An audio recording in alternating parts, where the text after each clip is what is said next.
Hi, everyone. Good morning. Welcome to BetSperts Golf and the Sony Open First Look. I'm Ryan Noonan here, joined by my friend who is ready to go today. Big day in the world of Ron Kloss, PGA Splits 101 here on Twitter.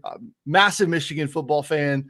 I was going to put the Michigan fandom. I can't put the Michigan fandom aside. I was going to say I was going to put the Michigan fandom aside for half an hour here to talk about what we got going on and what we need to look at the Sony Opens. Ron, what's going on, buddy? Hey, it's a beautiful day. National Championship Monday. It's been a long time. Been through a lot this year, but looking forward to it. Great matchup. Awesome pass game, Washington. Great defense, Michigan. So looking forward to it. And hey, golf season's here too, so it's a great time of year. Michigan against the world continues on today. Should be a fantastic, entertaining game. This is going to be a new feature for us. Want to give a first look, get early thoughts on as the betting board opens. Typically, our BetSperts Golf subscribers know, this is usually when Ron and I are firing out a lot of our first bets of the week. As the board kind of populates here, we've had some early odds. We have some odds that just came out on DraftKings, FanDuel. If you happen to have Fanatics PointsBet, they are out in market now too. But I think it does help to have a sense of what you need to look at. And we want to help you do that as well. If you are not familiar with what we have going on, we have a new tool that I think you would be very, very excited about. If you somehow are following this account, you haven't seen it, you're following Ron at PGA Splits 101 on Twitter. You do anything in the golf speculation space, one and dones, fantasy golf, DFS, or you bet, the rabbit hole on betspertsgolf.com is going to be a massive aid in helping you do that. We have the ability for you to customize models in a very simplistic way, save those, pull them out to a CSV, chop them up, do whatever you want with them. And we have stats, filters, and things that you will not find anywhere else in the space. And we want to share that with you and kind of get you a sense of what we want to look at for the Sony Open. There are very, very, very cheap ways to get access to it. You just go over to betspertsgolf.com. You could find the article on the rabbit hole to learn more about it. You can also find a deal with our partners over at Vivid Picks. You can go over and download the Vivid Picks app. If you're not familiar with Vivid Picks, it's like Vivid Seats, the company that sells you secondhand tickets. They have a pick'em game similar to some other ones you've probably seen this in the space.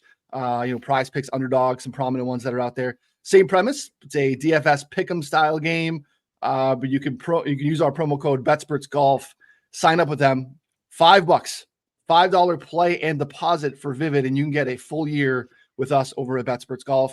Or you can go over to BetSperts Golf and click on the plans page if you don't have access to the Vivid Pick deal, or jump in our DMs on Twitter. We can help you get access to that for cheap. All right, Rod, we stay in Hawaii, but like the parallels between Waialae Country Club, where we are for Sony, and what's going on last week at Kapalua, and props to Chris Kirk. Outstanding, strong finish for him in that loaded field. $3.6 million for him to start his year off. Pretty impressive performance there. That's pretty much where the parallels end. We're in Hawaii still, but give me a quick thought on Sony and Waialae and how it differs massively from Kapalua. Yeah, so we got, obviously last week we had a bigger field at the Century, the biggest field ever. And so we've got 36 players. I think that's the most ever making the trip. Really short trip, about an hour away to Oahu here in Honolulu. And so, yeah, Kapalua is completely night and day different. You have these enormous amounts of slope. You heard, if you watch the broadcast, the toughest walk in golf, the elevation changes are so dramatic. And, it's just such in my opinion, what makes it such a fun tournament is it's so just great to watch those visuals and then the ocean. And, but yeah, you come here to Waialae and it's actually the flattest course on tour. It's probably the easiest walk. And so you have these, just difference that way. And then Kapalua has these massively wide fairways. Waialae has these tight tree line corridors. Now, one difference that people, I think get a little bit wrong here is Waialae's fairways are actually wide. They're like the 12th widest on tour. It's just that the trees kind of overhang the fairway. And it's almost like a claustrophobic feeling off the tee because they're so packed in there.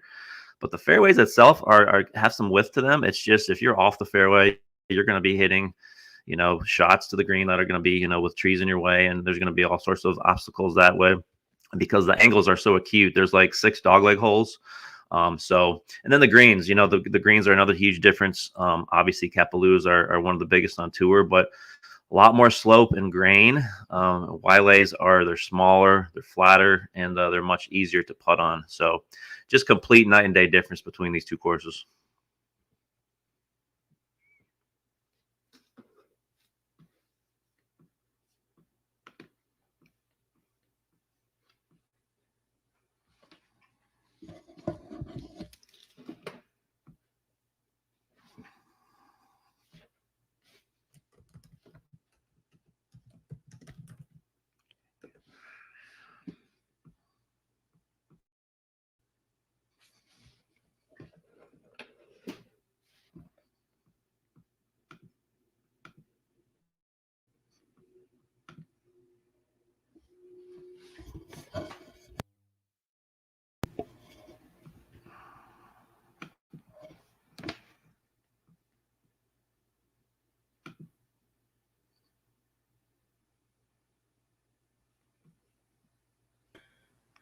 Ryan, you're muted.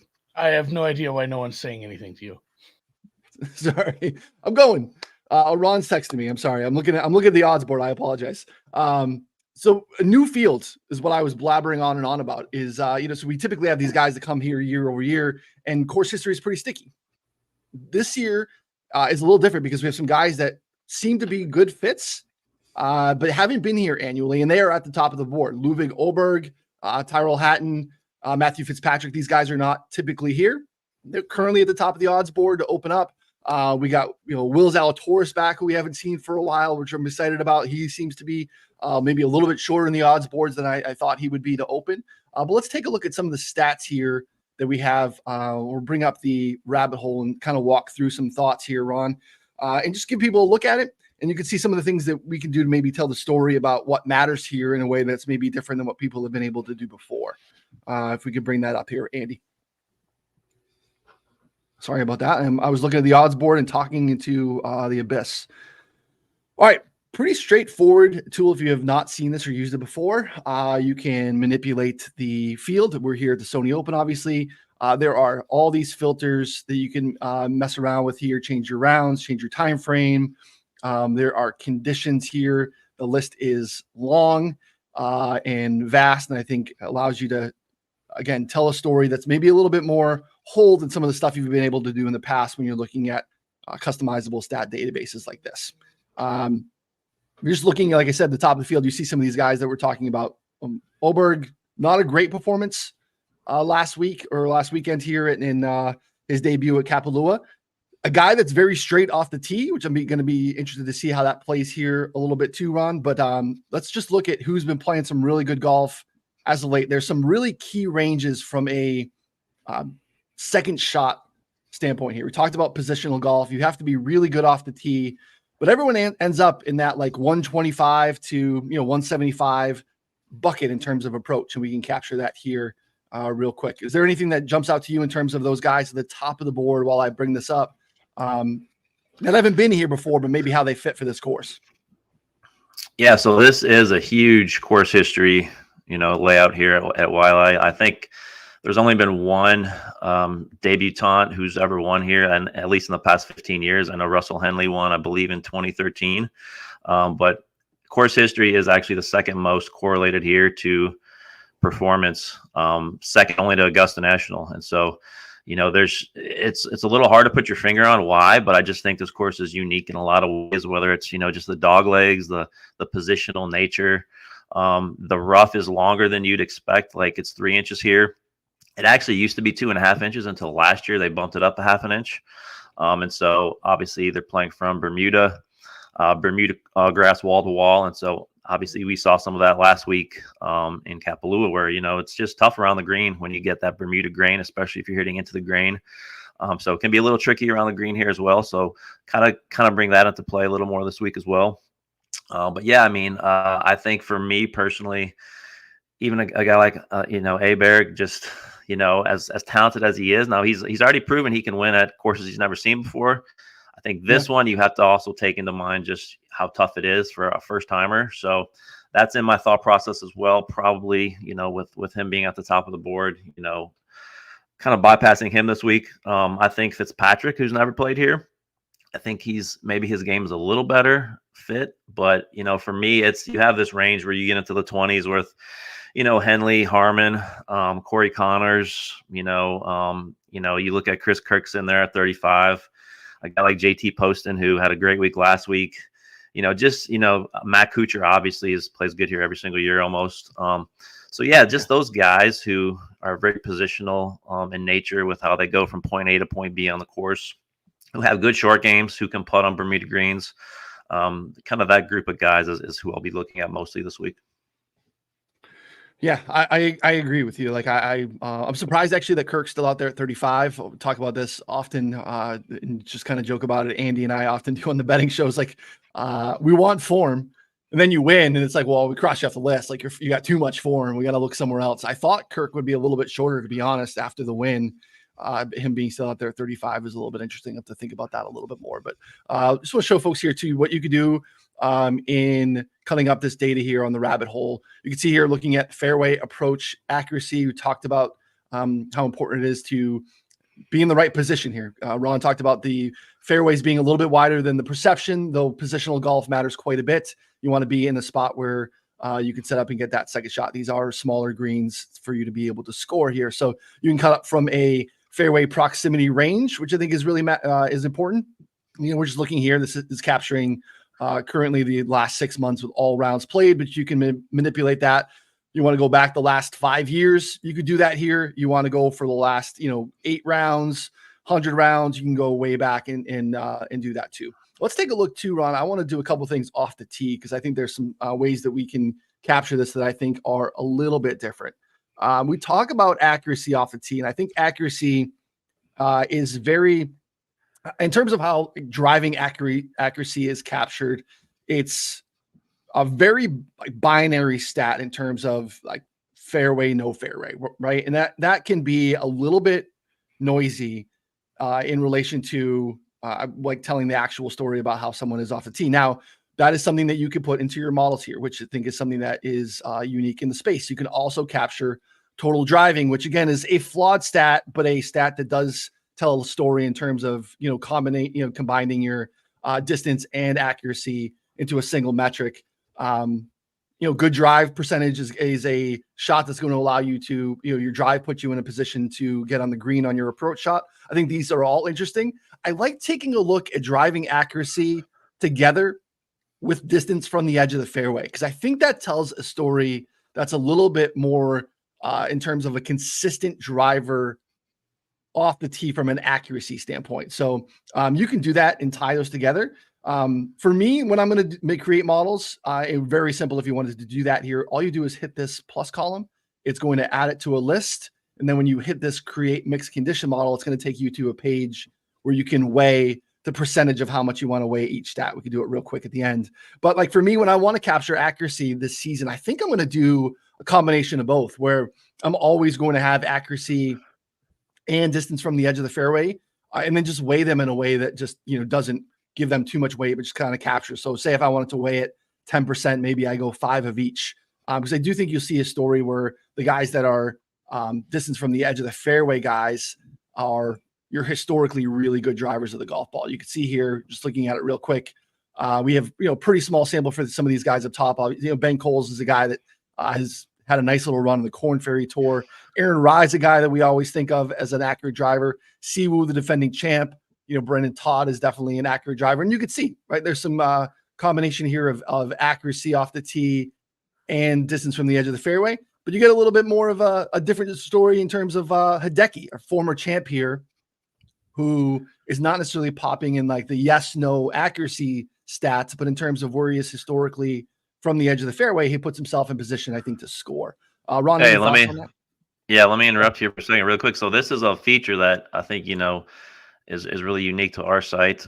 So if you go up, Ryan, if you go to the minimum rounds up there, and so say if you want to get rid of those, obviously 4 rounds is not a good sample size. So you have options here. You can, if you want to start at 8 rounds, if you want to go a little heavier and kind of weed out those guys, and what it's going to do once you select one of those, it's going to re-rank the players. And so a guy like, Katsuragawa or Ben Coles, they're going to be taken off the list.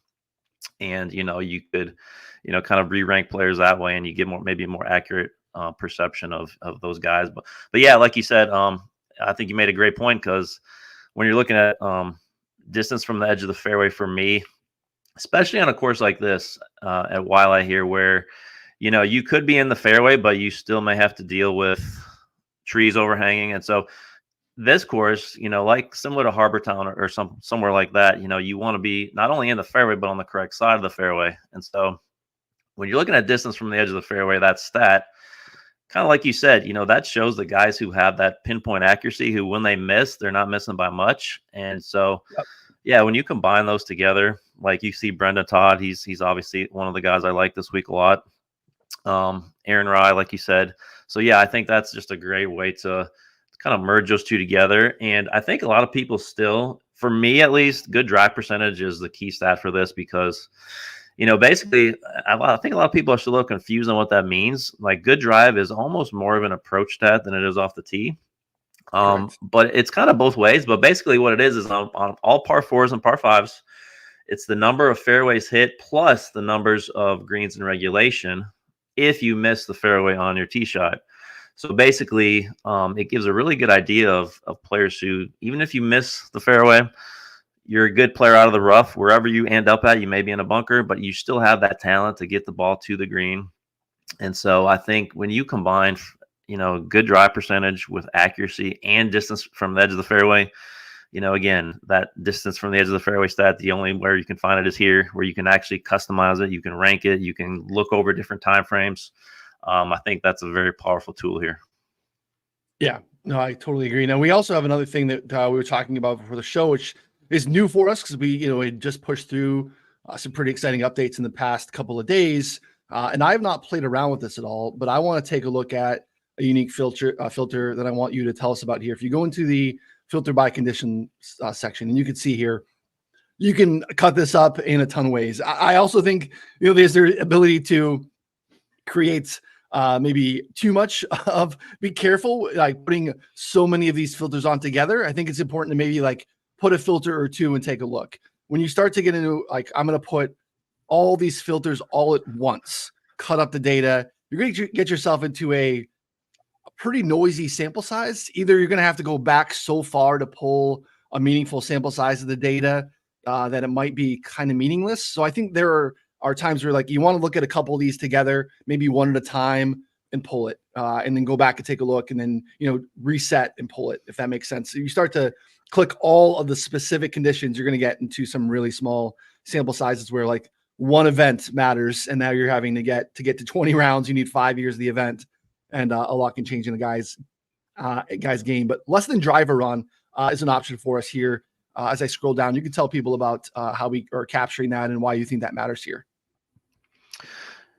Yeah, so as most people who follow golf know, off the tee is a huge part of the game, and most of these courses are different off the tee in certain ways. We saw last week, Kapalua, you have this ability to kind of bomb away on many holes. Kapalua is kind of unique though, because you get such extreme rollout due to the slope of the fairways that on a lot of those holes you don't even necessarily have to hit driver. So that Kapalua may not be the best example, but if you're taking a bomber's course like a Torrey Pines South, where you can just whale away off the tee, that's clearly a bomber's driver course, driver heavy. I think we have listed here, and then you have, like, this week is a perfect example of a less than driver course. I don't have the numbers in front of me, but basically how I put that tool together for this specific filter was looking at percentage of drives that are hit over 280 yards, and also just kind of reading player interviews, and you kind of going back and looking at shot data as far as how many drivers are being used off the tee compared to woods and irons. And so basically just putting every single course into one of those buckets. And obviously there's some courses that are kind of mixed. And so you can kind of capture that as well, if it's not kind of one or the other. But I think it's just a really neat way to, a lot of people always say, I wish I knew, how a guy played off the tee on, less than driver courses where they're clubbing down most of the time. So you can do that here. You can capture that, and you can go back and look at specifically those courses, and okay, how good does a guy go just off the tee? And so, yeah, for this week, I think it's a really really cool thing to be able to look at. Yeah, it is. I think it's like I said, we're being able to tell the off the tee story, I think, in a way that is different than what you've been able to do in the past in terms of, like I said, the accuracy, the less than driver stuff. And you can see here, we click that filter, and that filter is populating right above here, the players list, where you could see, what your filters are. Lets you know too when you start to add more things. This little red dot, which I love, populates and lets you know that you have a filter on there too. So which is pretty cool. This is looking at the last 12 months, last 36 rounds played. Again, you see when you get into a unique filter like this, we don't even get to 36 rounds. But this is showing you strokes gained off the tee, less than driver, which I think is an interesting story. And these are guys that we would maybe expect, right? You have some, Cam Davis has played really well here. Corey Connors, always very popular, has had some strong finishes. Aaron Rye populating again. Russell Henley, historically a very popular walleye guy. And again, Ludwig again populating, which is very, very interesting to see. So again, some unique filters that you could do here as well. Yeah, some other stuff you mentioned. Let me say this real quick. I haven't even looked at that yet, but just looking at that list, like you see, Cam Davis kind of has the perception about him is that, he really plays good on these shorter, less than driver courses because it's almost like he has to club down off the tee, which removes, kind of his wildness. And so I think, you see right there, that's a perfect thing. And then just really quick, if you're looking at the rounds, okay, they're the ones in blue numbers, obviously. Now you see the parentheses. So what we've done here, obviously every round played does not have shot link, which is the PGA Tour's system to provide, all these strokes gained and all the course data. So what we have is we have the ability to kind of look and see, okay, how much of what I'm looking at was actual data on shot link courses. And when you click on, that round number, it will take you to the player's log as far as the, their recent performances, however many rounds you're looking back. And, this is really cool too, because it will show you exactly how they did on these courses. What was their, as we're looking at right here, what was their exact driving accuracy for that round. And so you can do this for every single view, whether it's strokes gained. We've got a new, there's so many things. Like we could literally do a whole show just on this tool with the miscellaneous metrics. Like if you want to look at club head speed on less than driver courses, like you can look at literally anything you want to come up with. Like, this is something I've dreamed about for years. And so, yeah, I could literally talk about this all day, but I'll stop for now. No, that's a good call out. I like that new feature. You can go and see, and if you want to look at course history, like you said, you can go into the specific course right here. And you can change we have up to the last 5 years. You want to get a sense of, how they perform specifically on the course. You can do that as well if you want to get access specifically to the course history stuff. But I also want to look too. We mentioned some other stuff that's unique, being able to split some of this stuff from rough and fairway. We also do that around the green, and around the green, I think, does matter here a little bit, Ron, because we do have the smaller greens. And you did mention that they are a little bit. The rough has been grown out a little bit too, so you have the ability here to look at the scrambling, but not just specifically from scrambling. You can go ahead and break it down from scrambling from the rough or from the short grass, which I think matters a ton too, because we know when you think of the shaved runoffs, you think of like scrambling around at Augusta or something like that, or I always think of like Southern Hills a couple of years ago for the PGA. Like that's a very different scrambling situation than what you're going to have here, right? When you have kind of the apron around the green that's going to capture everything. So the ability to maybe capture that in a different way, I think is pretty exciting too, Ron. Yeah, and that's the whole reason behind that is, you have obviously the scrambling is in different areas. You have your sand saves from your bunkers. You have the rough, rough can be a little bit of an issue here. It's a little bit higher, a little bit thicker, obviously the grainy Bermuda. But then if you just want to capture, how does a player perform, from the fairway, from a tight lie, from a collection area.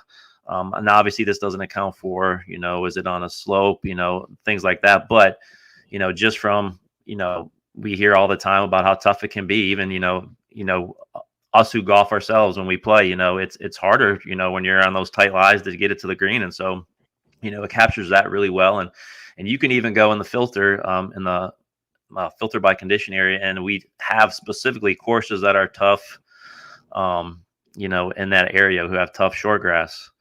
So if you have a tough that's really hard around the greens, you can select that option.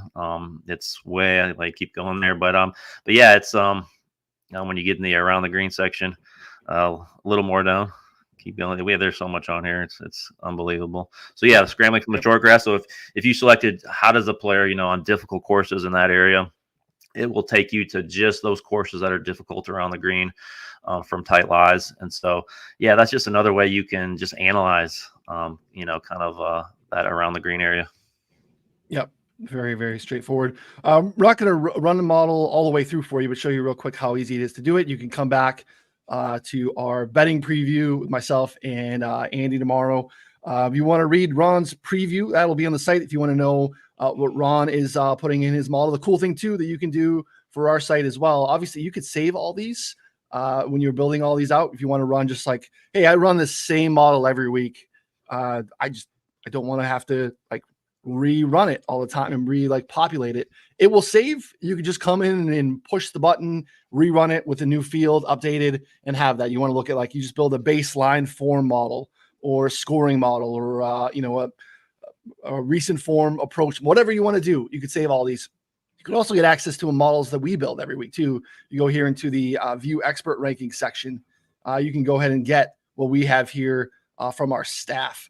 Which is really cool, I think, and useful for people too. You just want to get a sense of, hey, I don't even care what your model is per se, but I just want to get a sense of what you're adding to the model, what you're valuing that week. You can see what Ron and I are doing. You can see what Andy's doing, and make your models and go from there. So all you need to do is hit this little plus button and it'll add it in there. So it's just, because we're talking about scrambling for the rough, you can make your own notes, whatever you want to do here, and hit add. Again, I'm going to have some stuff that's in here from Waialae, but just to show you how it goes, with this mixed condition model, and you can go ahead and change the weights here. You can see here, again, this is not accurate for what we're wanting to do for this event, but just to show you the premise and how it does, it defaults to weighing everything evenly. So you get 100%. You got to put a name up here too, for it to save. All you simply do is hit save and generate the model. It will kick it out. You can see here, if I scroll down real quick, I got a bunch of stuff. We started playing around and putting some stuff in here last year. I have a master's model. I have something from LACC. I have an off the tee model that I've saved that we could play around with. Your driving accuracy model. So all these are saved, and I can just go ahead and run them every single week. So very, very straightforward for you to do. Very user friendly. If you have any questions with it. You can't do that anywhere else. The only place here you can save as many as you want, which is another unique feature. Yeah, and the CSV feature is absolutely crucial. Like I said, you just want to build and weigh them a bunch. You want to put a bunch of them together and then smush those models together, download them into a CSV. You can go ahead and do all of that in there as well, which I think is really, really cool. So yeah, we're excited about it. Want to let you get your hands on it again. It is cheap, and there are even cheaper ways to do it. You can jump into our DMs. If you find any of us on social, find our BetSports Golf on social. You've seen it. We've been sharing some stuff there, and just go to the site too. You can click on the article. It's a free article to read called The Rabbit Hole. Ron broke down all the unique features that are in there, things that you can't find anywhere else, ways to cut up the data, whether it's unique filters, conditions, all those things. So pretty excited about it. We're going to save the good stuff, all the picks. Will be coming here. You want to get access to our Discord, where all the things that Ron and I are pushing through our picks. Andy will get in there too with all of his matchups later in the week. Andy is crushed those the last couple of years, the 72-hole matchups. Come back for the betting show on Tuesday. Ron will be here with Byron, the Model Maniac, on Wednesday to talk about the DFS slate. I'll be talking about how to use this and cut this up as well. So, Ron, anything for the folks as they leave? You want to get a little "Hail to the Victor" chant going or anything? No, we'll save that for tonight. But yeah, no, love doing this. Looking forward to doing this show every week and kind of providing everyone just kind of an early look, and just kind of what we're thinking from a model perspective. And obviously, the rabbit hole is going to be a huge part of that. So, yeah, as just once you get in there, that's why we call it the rabbit hole, because it's really hard to get out of there. There's so many things you can look at, and even like you said, the CSV is huge. Again, cannot do that on any other site. And even if you didn't want to use our model, that's kind of what I have done in the past. Is I'll just download CSVs and I'll combine all my filters together and add my own weights. And so if you want to do it that way, there's many ways you can do it, and that gives you that flexibility. So yeah, looking forward to this year, and yeah, tonight will be huge. Let's go blue. Yeah. One other thing, I missed this one. This is something that I absolutely love so far. When you're on the strokes gain page, you can filter it. We were looking at things by ranking. You can actually look at the actual number as well, like an average of total strokes gained. You can also look at percentage of rounds gains, which I definitely want to highlight next week when we talk about this and show this, because I think that that's an incredible feature, looking at not just like where they rank in comparatively to their peers, but also how often, in terms of a consistency standpoint, looking at the percentage of rounds gained, I think is a massive advantage too. And again, tells a different story. And that's what we're trying to do, is help you make better decisions when you go to the window, when you're building DFS lineups. And related to that, we have a floor ceiling filter coming soon as well, which is going to show you basically, for any of those strokes gain metrics, is a guy gaining, 5+ round strokes gained per round off the tee, is, what's their, kind of their floor and their ceiling levels, which is really important for Showdown if you play that on DraftKings, and just in general, like just, you want to pick high, ceiling guys when you're playing, whether it's multi-entering in DFS tournaments. So it'll kind of give you that ability to look at, who's more consistent, who's more, volatile. And so I think that's another key addition that we'll be coming out with very soon here. Yep. So we'll be back. We'll be in the spot every Monday morning, 9 Eastern. Just, a little quick first look, grab some coffee, talk about what we think matters this week, run through some of the stuff here in the rabbit hole to get you set up to take a look at the opening odds boards as they kind of populate here on a Monday morning. So we appreciate you hanging out with us. Come back next week. We'll do it all again, but come back on Tuesday for the betting show with myself and Andy Molitor. So for Ron, hopefully we give him a national title tonight, and myself will see you all soon. Thanks, everybody.